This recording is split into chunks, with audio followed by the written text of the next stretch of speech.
Bueno, ¿qué tal? Buenas noches, mi nombre es Laura Iribarren. Vamos a desarrollar hoy la unidad 2 que corresponde a la semiótica y lógica. Básicamente, lo que vamos a desarrollar es la teoría de signo de Peirce, ¿sí?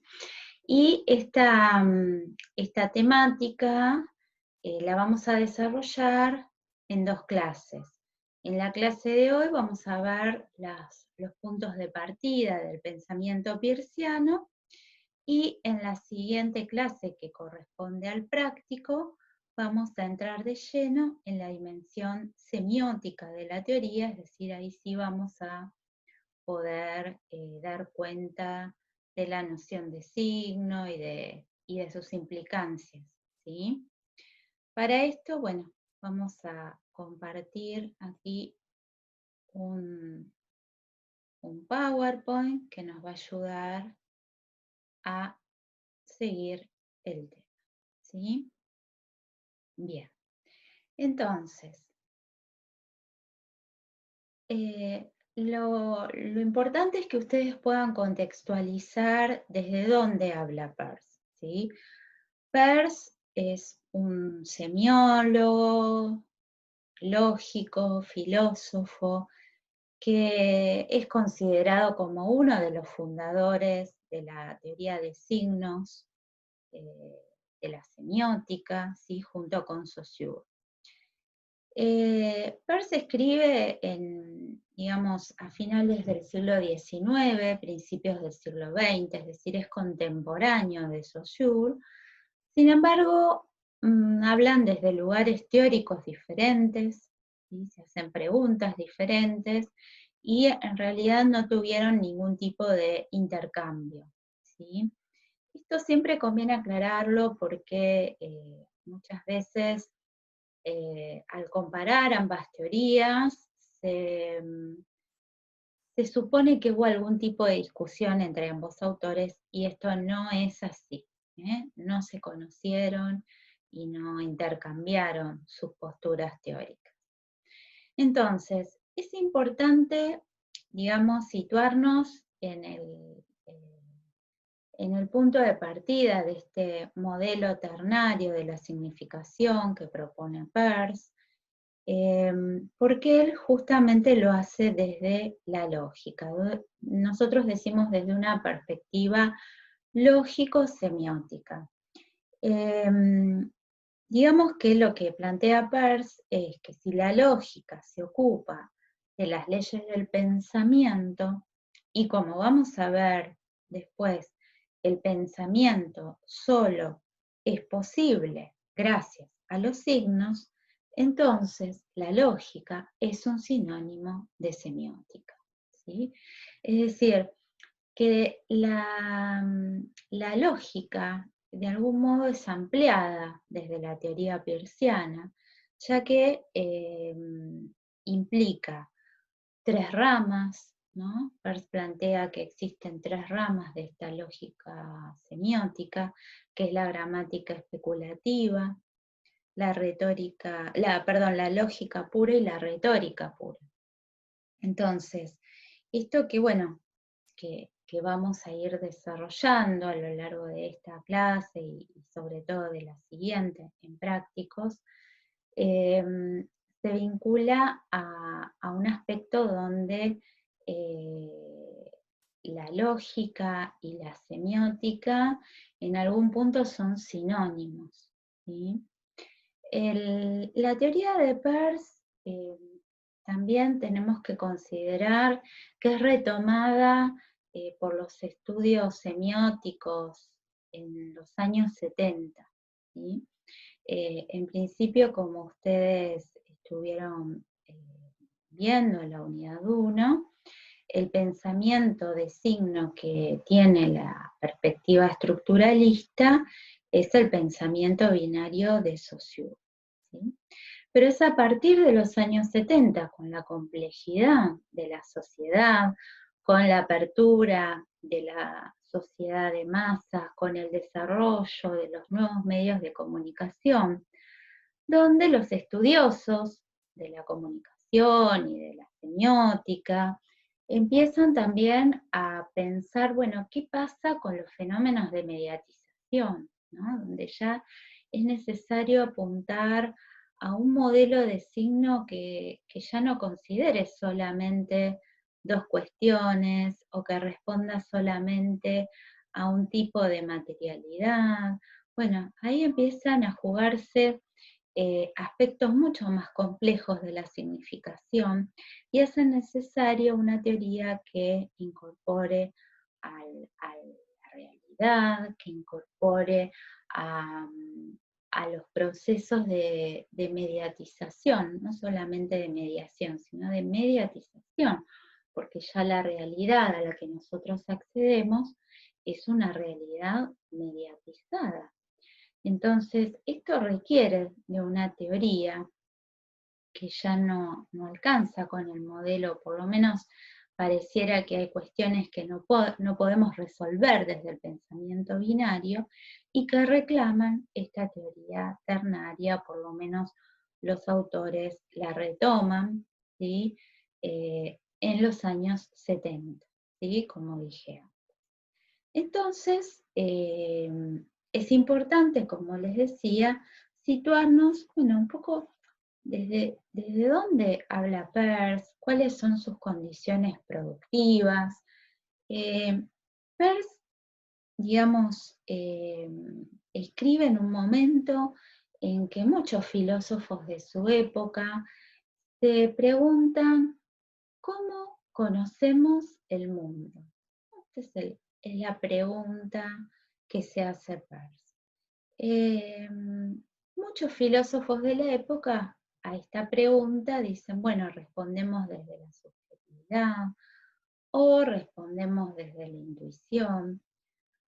Peirce justamente no se ubicaría en esas vertientes, sino que va a atacar en realidad con su propuesta a la teoría de la intuición. ¿Por qué? Porque dice que lo que nosotros solemos llamar intuición es porque realmente lo hemos experimentado muchas veces, ¿sí? No hay nada del orden de lo intuitivo. No hay un pensamiento que surja de la nada. Siempre un pensamiento viene motivado por algo anterior. Entonces, en lugar de hablar de intuición, el otro concepto sumamente importante es este que tenemos aquí, el concepto de inferencia, de inferencias lógicas. En realidad, la inferencia, dice Peirce, reemplaza todo caso de supuesta intuición. Todo pensamiento está determinado lógicamente por un pensamiento anterior. ¿Qué es una inferencia, básicamente?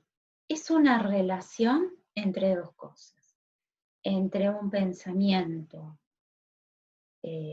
conocido y un pensamiento por conocer. Es decir, ante un hecho nuevo, ¿sí?, que debe ser abordado, el pensamiento lo que hace es relacionar eso nuevo con un pensamiento anterior, ¿sí? Eso es inferir, poner en relación dos cosas, lo conocido y lo que está por conocer, a través de una relación. Es decir, son tres elementos que participan de esto.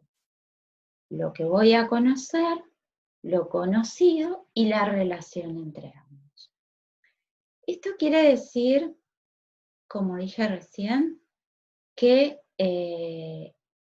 todo nuestro pensamiento actúa a través de inferencias lógicas.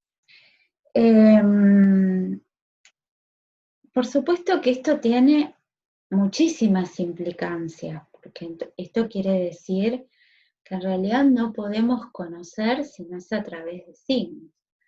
Vuelvo a lo que decíamos recién, la pregunta es por el conocer, cómo conocemos el mundo, cómo se construye el conocimiento.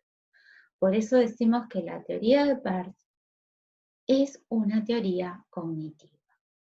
Entonces, decir que no podemos conocer, no podemos pensar sin signos, sin efectuar esta relación inferencial entre lo conocido, los hechos por conocer y la relación entre ambos, tiene diversas implicancias, ¿sí? Es decir, si no podemos pensar sin signos, esto quiere decir que, como dije antes, todo pensamiento está determinado lógicamente por un pensamiento que lo precede.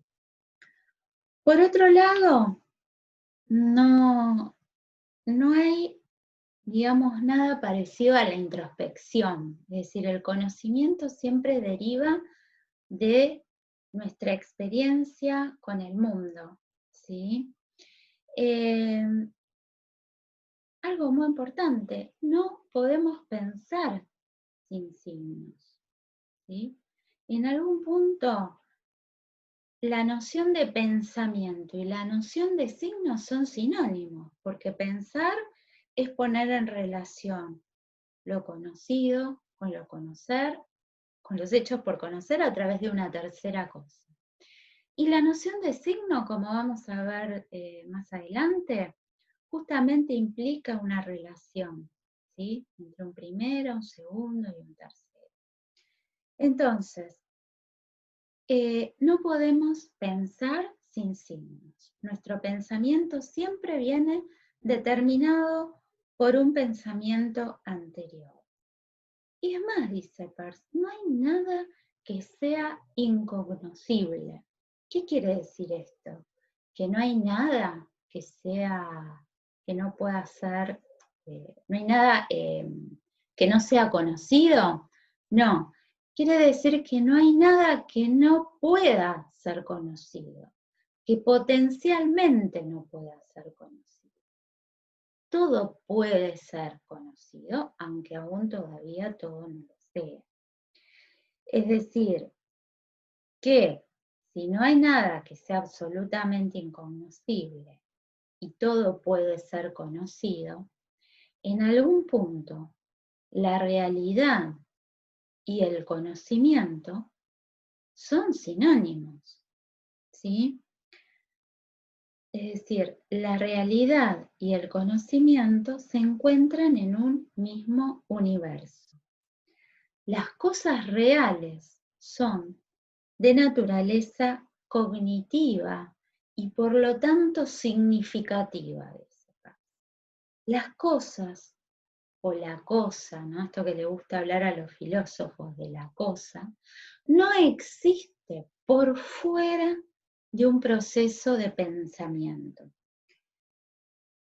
Es decir, no existe por fuera de un proceso de conocimiento. Por lo tanto, toda realidad es signo, ¿sí? Toda realidad es signo. Esto es muy importante.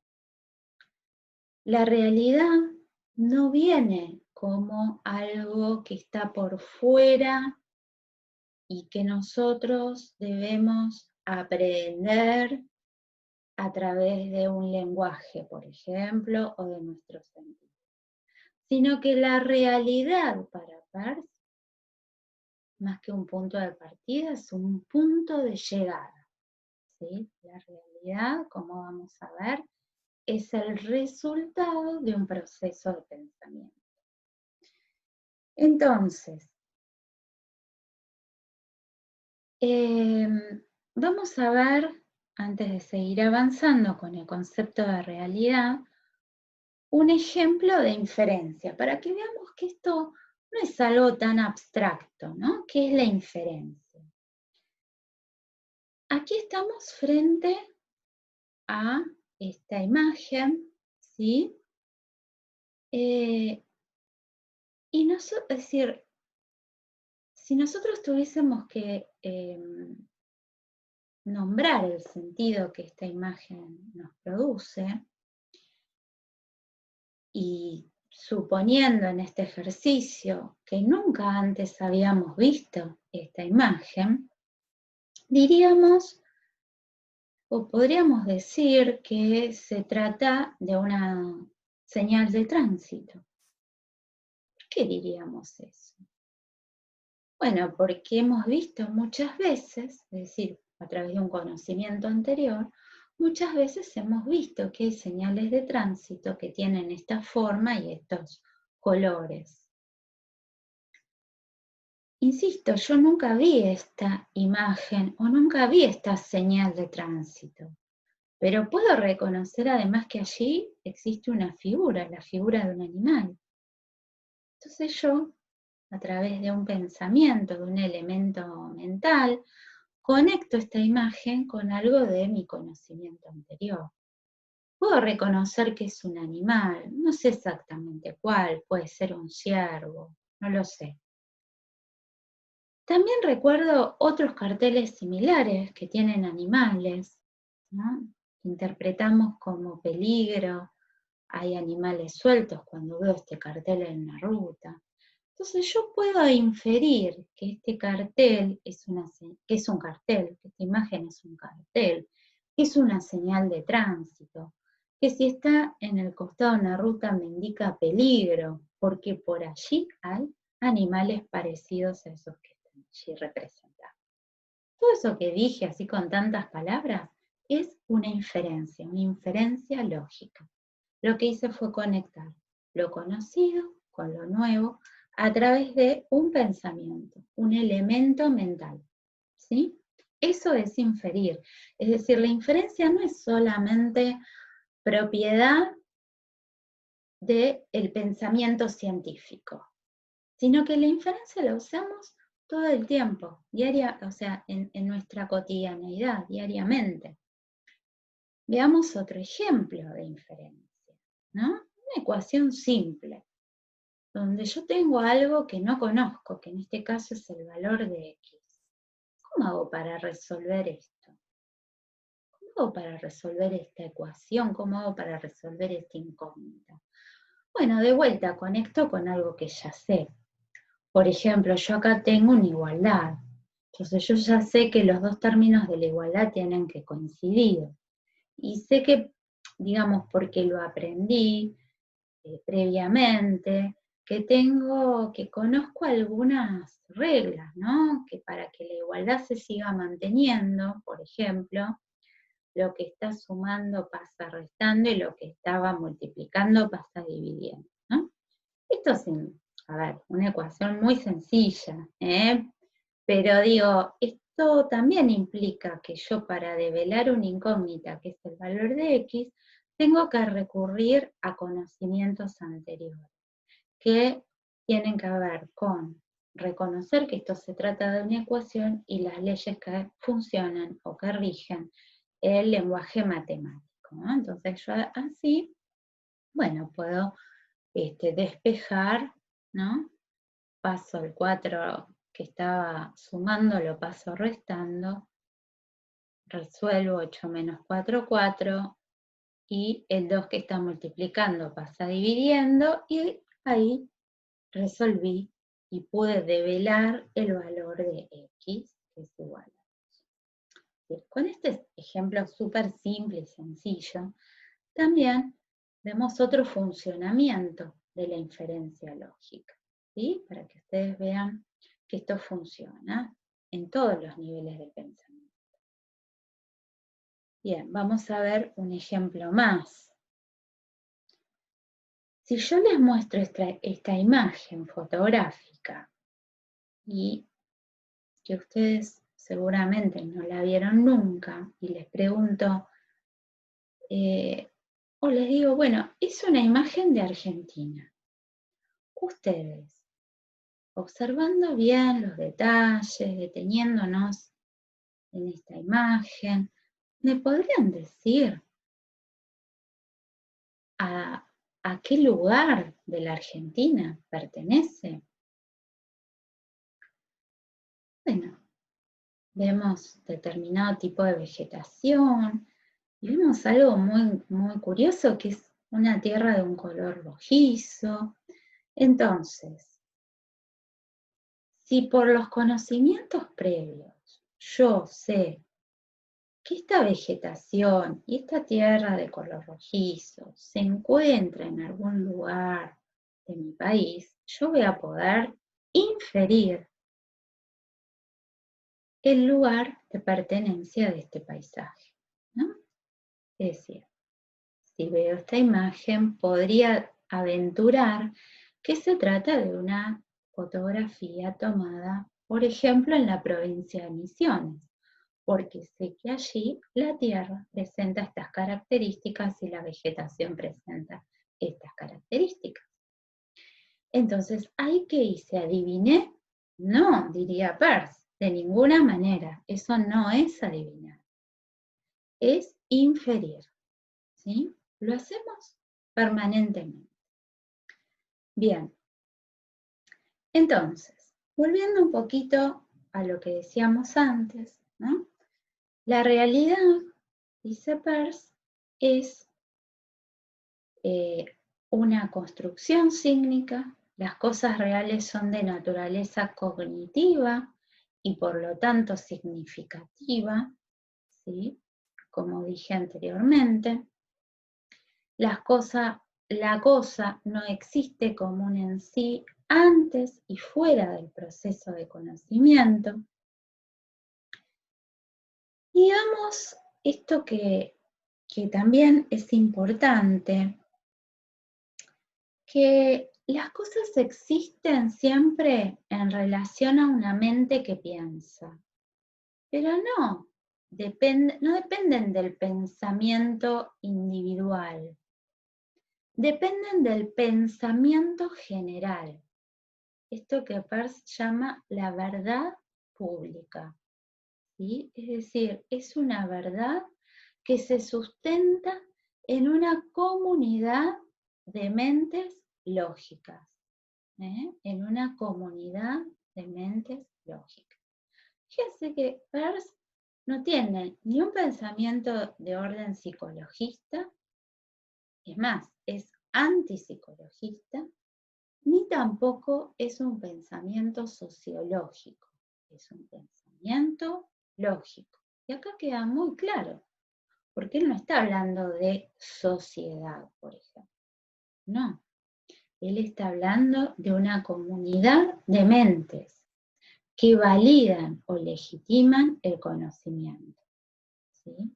Es un pensamiento general, es decir, no importa que yo no sepa algo, lo que importa es que la comunidad de mentes lógicas pueda reconstruir ese conocimiento, más allá del pensamiento mío, tuyo o de alguien en particular. Entonces, las mentes lógicas son hábitos de respuesta, ¿sí? Porque digamos, esta verdad pública tiene que ver con la noción de hábito. Si siempre interpretamos algo de la misma manera, que si yo veo esto y digo, es un mouse, es porque ya otros lo han interpretado así y es un hábito interpretativo. Esto es un mouse, punto, no hay mucho más que decir ahí, ¿sí? Lo que está funcionando es el hábito interpretativo. Entonces, bueno, esta idea es muy importante porque es fundamental para las teorías que se desarrollan a partir de la teoría peirciana. Toda realidad es signo. Todo es sí, o sea, todo es signo. Todo puede ser conocido. Pertenecemos a la cadena de la semiosis. El hombre mismo es un signo. Esto no quiere decir que estemos flotando en una nube de signos. Acá lo que estamos diciendo es sencillamente que la experiencia motiva la producción sísmica, que nos relacionamos en el mundo a través de signos.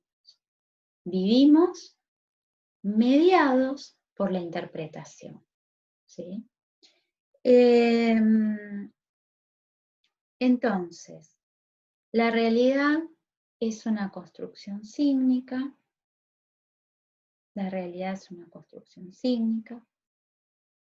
No viene dada de antemano, sino que es el resultado de un proceso.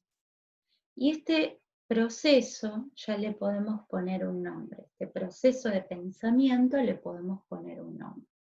Es el proceso de la semiosis. ¿Mm? Entonces, ¿qué es la semiosis para Peirce? Bueno, justamente dice esa actividad del pensamiento en tanto que conoce. ¿Sí? Es un proceso ternario, es algo que venimos subrayando desde que comenzamos. Es la puesta en relación de dos cosas a través de una tercera entre sí. Es un proceso ilimitado. Es decir, este proceso no tiene ni principio ni final. ¿Por qué? Porque no podemos conocerlo todo. ¿Sí? Ahora vamos a ir a eso. Es un proceso infinito o ilimitado, que siempre produce efectos sobre otras mentes. Bien. Entonces ya podemos ir como pensando, ¿no? O aproximándonos a la noción de signo. Lo que dice Peirce entonces es que conocemos a través de signos, ¿sí? Porque el signo es poner en relación dos cosas a través de una tercera. Entonces, conocemos a través de signos que se generan en un proceso ilimitado que es el proceso de la semiosis. Ahora vamos a ponerle nombre a estas cosas que se relacionan entre sí. Lo que Peirce va a decir es que el signo es una puesta en relación entre tres cosas. Por lo tanto, el signo es una relación ternaria entre, vamos a ponerle nombre, el representamen, el objeto y el interpretante. Representamen, objeto e interpretante son tres soportes del sentido. ¿Esto qué quiere decir? Que no son personas, ¿sí? Son lugares atravesados por el sentido. Después los vamos a ver a cada una de estas nociones con más detalle. Pero por ahora, quedémonos con esta idea de un signo. Entonces, como decíamos antes, ¿qué podemos conocer? ¿Qué podemos conocer? ¿Podemos conocerlo todo? No, no podemos conocerlo todo. Esta es una idea que proviene de Kant. Acá hago un paréntesis, ¿no? Peirce es un asiduo lector de la obra kantiana. Y en esto coincide. No podemos conocerlo todo. Entonces, ¿qué es lo que podemos conocer? Bueno, lo que podemos conocer son los fenómenos, ¿no? Lo que se nos aparece ante el espíritu o lo que se nos aparece frente a la mente. Aquí es donde entonces lo que va a hacer Peirce es abordar el estudio de estos fenómenos. Por eso podríamos decir que la teoría peirciana podría ser dividida en dos niveles, ¿sí? Que después en realidad se cruzan, pero que nosotros tenemos que primero abordarlos de maneras separadas para después entender cómo se cruzan. Uno es el nivel fenomenológico y el otro es el nivel semiótico propiamente dicho. En el nivel fenomenológico, lo que él va a desarrollar es una ciencia que se llama ideoscopía o fenomenología o faneroscopía. Eso depende de la traducción. Creo que ustedes lo tienen más bien como ideoscopía. ¿Por qué? Porque fenómeno o idea son sinónimos, ¿sí? Y entonces, en el nivel fenomenológico, Peirce se va a ocupar de la ideoscopía, de esta ciencia que va a llamar ideoscopía. Y en el nivel semiótico se va a ocupar específicamente del funcionamiento de los signos, ¿sí? Vamos entonces a tener que, en esta primera parte de la clase, observar o describir la ideoscopía, ¿sí?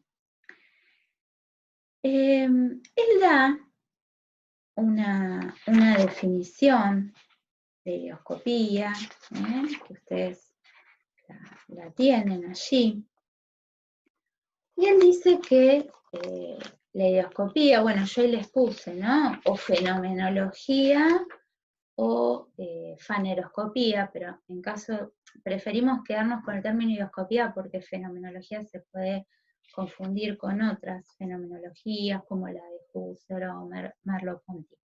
Vamos a quedarnos con el término ideoscopía. Bueno, él lo que dice es que la ideoscopía es la descripción y clasificación de las ideas que pertenecen a la experiencia ordinaria o que surgen naturalmente en conexión con la vida cotidiana, sin tener en cuenta su grado de validez ni sus aspectos psicológicos. Esto es muy importante. Vamos de vuelta, ¿no? Es decir, ¿qué es la ideoscopía? Es la descripción y clasificación de las ideas.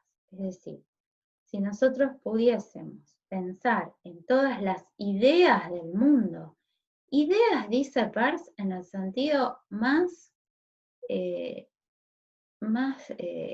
sentido común, ¿no? Del término, como idea de, bueno, de saber qué día es hoy, en ese sentido usa la palabra idea.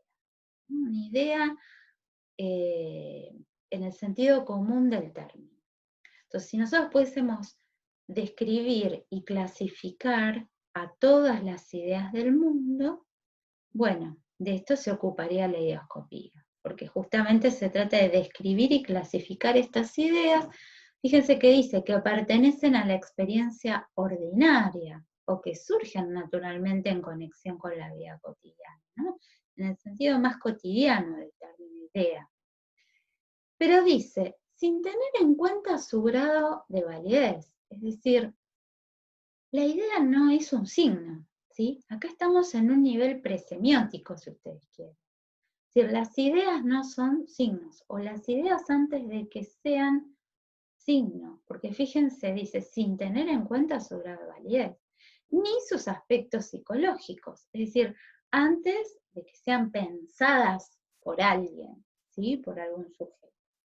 Entonces acá es un nivel bastante abstracto de la teoría, porque como dijimos antes, nosotros vivimos en un mundo de signos, no podemos salirnos de ese mundo de signos.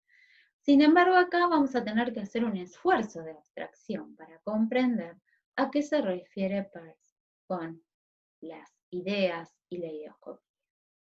Entonces él va a decir que estos fenómenos o ideas, que esto, bueno, comprenden tres tipos de estados o categorías que se distinguen por tres modalidades del ser. Es decir, que todas las ideas del mundo, él las va a agrupar en tres categorías o modos del ser. Esta es una terminología que él retoma de Kant. Kant también habla de las categorías como modos de llevar el ser a la sustancia, ¿no? Que sería la función de las nociones teóricas, por ejemplo. Sin embargo, a diferencia de Kant, ¿no? Donde Kant habla de categorías innatas. Acá lo que plantea Peirce son categorías lógicas y universales, ¿sí? Por eso estas categorías son independientes de nuestro pensamiento. Son categorías lógicas y universales. Entonces, todas estas ideas del mundo las podemos agrupar, dice Peirce, en 3 categorías lógicas y universales que les va a poner 3 nombres, ¿sí? Que son la primeridad, la segundidad y la terceridad. Son 3 categorías lógicas, no cronológicas, ¿eh? No se confundan con el uso de estas terminologías. No es que primero pasa una cosa, segundo otra y tercero otra. Pero estas categorías se dan, si ustedes quieren, al mismo tiempo, pero a los fines analíticos las vamos a distinguir entre las ideas de primeridad, ideas de segundidad y las ideas que corresponden a la terceridad. Bien, entonces vamos a pasar a las categorías. La categoría de primeridad, dice Peirce, es el modo de ser de aquello que es tal como es, de manera positiva y sin referencia a ninguna otra cosa. Es decir, como que la primeridad se define en sí misma, sin relación a nada más. Las ideas que corresponden a la primeridad corresponden a las meras apariencias, a las cualidades del sentir. Son meras posibilidades porque no existen, no están encarnadas en nada, ¿sí? Por eso son vagas y potenciales. Es lo que puede ser pero que todavía no es, ¿sí? Y da ejemplos que justamente tienen que ver con las cualidades del sentir o con las apariencias, ¿no? Por ejemplo, lo negro. Pero no lo negro como el color negro, no. Lo negro como negretud, como una cualidad de negrura, ¿sí? O la dureza, sin estar asociado a nada en particular. O una emoción, ¿sí? Como la tristeza. Versa un ejemplo como para entender esto que a mí me resulta bastante interesante, ¿no? Él dice, bueno, todo aquel que haya experimentado dolor de cabeza o dolor de muela, o aquel que se haya agarrado el dedo en una puerta, tiene una idea de dolor, ¿sí? De dolor. Eso sería una idea de primeridad, antes de que se manifieste en algo concreto, ¿sí? Bien, vamos entonces a la segundidad. La segundidad, para Peirce, es el modo de ser de aquello que es tal como es, con respecto a una segunda cosa, pero con exclusión de toda tercera cosa. Es decir, fíjense que es con respecto a una segunda cosa, pero con exclusión de toda tercera. ¿Esto qué quiere decir? Que ahora la segundidad está asociada a la experiencia, al hecho, al esfuerzo, ¿sí? Esto, el aquí y ahora, ¿no? Que algo suceda. ¿Escucharon caer esto? Fueron 3 momentos diferentes, 3 existentes distintos, ¿sí? Este aquí y ahora, el momento en que ocurre algo, ¿sí? Por eso es del orden de la experiencia y de lo existente. Esto es muy importante porque lo existente es una característica únicamente de la segundidad, ¿sí? Es la ocurrencia, el tiempo presente, el aquí y ahora. Entonces, ahora se trata de una cualidad encarnada en algo. ¿sí? Ya no es lo negro como mera posibilidad, sino que es lo negro en relación a una experiencia. Por ejemplo, lo negro en una silla, lo negro en el cabello, lo negro en una ropa, lo negro encarnado en algo, ¿sí? La dureza en la roca, etc. Ahí sí es del orden de la segundidad. Es muy importante que registren esta categoría de existente, porque todas las categorías son reales, pero solo la categoría de la segundidad es un existente. Bien, fíjense que en la definición en la definición de segundidad decía, pero con exclusión de toda tercera cosa. Bien, ¿qué pasa cuando incluimos a esa tercera cosa? Estamos en el orden de la terceridad. La terceridad, dice Peirce, es el modo de ser de aquello que es tal como es, al relacionar una segunda cosa y una tercera entre sí. ¿Mm? Al relacionar una segunda cosa y una tercera entre sí. ¿Cómo sería esto? Bueno, quiere decir que la terceridad es un elemento mental. Me permite poner en relación cualidades y hechos, ¿no? Primeridades, segundidades, a partir de una tercera cosa que es un elemento mental. Reviste el carácter de ley o hábito, porque es lo que siempre va a ser interpretado del mismo modo, ¿sí? Es una ley en el sentido en que describe una regularidad, ¿sí? Por eso, piénsenlo en términos de hábito. Y algo que ustedes tendrían ya que por lo menos intuir o inferir, mejor dicho, es del orden del signo, ¿sí? Porque desde que comenzó esta clase estamos diciendo que un signo pone en relación una cosa con otra a través de una tercera. Bueno, justamente la idea de signo es una idea de terceridad. Entonces, ya no es solamente lo negro en una vestimenta. Ahora es lo negro en una vestimenta significa duelo, por ejemplo, ¿sí? O la dureza en determinada roca significa que es un diamante, ¿no? Es decir, nosotros ahora ya en la terceridad estamos en el orden del signo, ¿sí? Bueno, acá les traje un ejemplo, ¿no? Que esto que decíamos recién, lo negro en una vestimenta implica duelo, esto ya estaríamos dentro del orden de la terceridad, ¿no? Por ejemplo, si viésemos así la pantalla, completamente roja, ¿no? Sería la rojetud, no sé cómo llamarlo, eh, como mera idea de primeridad, como mera posibilidad, sin relación a ninguna otra cosa. Después se recorta eso rojo en algo, está encarnado acá, en esta mancha, ¿no?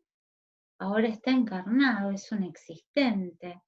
Y cuando empiezo a pensar, bueno, pero esto es una obra de arte que pertenece a Miró, que se llama La Mancha Roja, que es del año 1925, etcétera, etcétera, etcétera, ya estoy efectuando, ¿sí? Un pensamiento de terceridad, ¿sí? Estoy efectuando una relación sígnica. Estoy poniendo en relación cualidades y hechos a través de un tercer elemento mental, que no está allí, que es el conocimiento que yo tenga, no sé, sobre arte, por ejemplo. Resumiendo esto que dijimos entonces hasta aquí, la ideoscopía se ocupa del estudio de las ideas. Para Peirce, estas ideas se pueden agrupar en 3 modos de ser o categorías, entendiendo que las categorías son lógicas y universales, y que son las categorías de primeridad, segundidad y terceridad, ¿sí? Así como a la primeridad le corresponde la cualidad, ¿sí? Son ideas del orden de la cualidad. A la segundidad le corresponde el hecho, y a la terceridad la ley o hábito, en el sentido de regularidad. La primeridad es mera posibilidad, la segundidad es del orden del existente, y la terceridad es del orden de la predicción, en el sentido de que describe un hábito interpretativo, que refiere a algo que siempre será así. Fíjense que la primeridad se define en sí misma en relación a ninguna otra cosa. La segundidad pone en relación a cualidades y hechos, es decir, la segundidad implica a la primeridad. Y la terceridad implica a la segundidad y a la primeridad. Esto es importante, porque no funciona a la inversa, ¿sí? Primero es la cualidad, después esa cualidad se encarna en algo y después recibió una explicación o una interpretación. Reitero, esto es un modo de explicarlo, no pasa primero una cosa, después otra y después otra en un orden cronológico. Esto sucede todo simultáneamente. Solo lo digo para entenderlo cómo funciona lógicamente. ¿Está claro? Bueno, espero que sí. Bien. De esta idea de terceridad que yo subrayé aquí, se desprende la idea de signo, porque el signo es una terceridad. Ya la terceridad es la puesta en relación entre un primero, un segundo y un tercero. Por lo tanto, la idea de signo es una idea de terceridad. Sobre esto, entonces, vamos a continuar, ¿sí? Y ya nos vamos a meter específicamente en la noción de signo de Peirce, donde vamos a ver cómo estas categorías que corresponden a la ideoscopía intervienen en la clasificación de los signos, ¿sí? Entonces vamos a entrar en el nivel semiótico y vamos a ver cómo funcionan las categorías de primeridad, segundidad y terceridad dentro de este nivel. Esto lo vemos en la clase que ustedes tienen de prácticos de Peirce. ¿Estamos? Bueno, las lecturas, ustedes tienen a Castañares, 2 textos de Castañares, y tienen también un texto de Peirce para que puedan ir reforzando los conceptos que rápidamente sintetizamos aquí en la clase. Así que bueno, nos vemos en la próxima de Peirce. Gracias.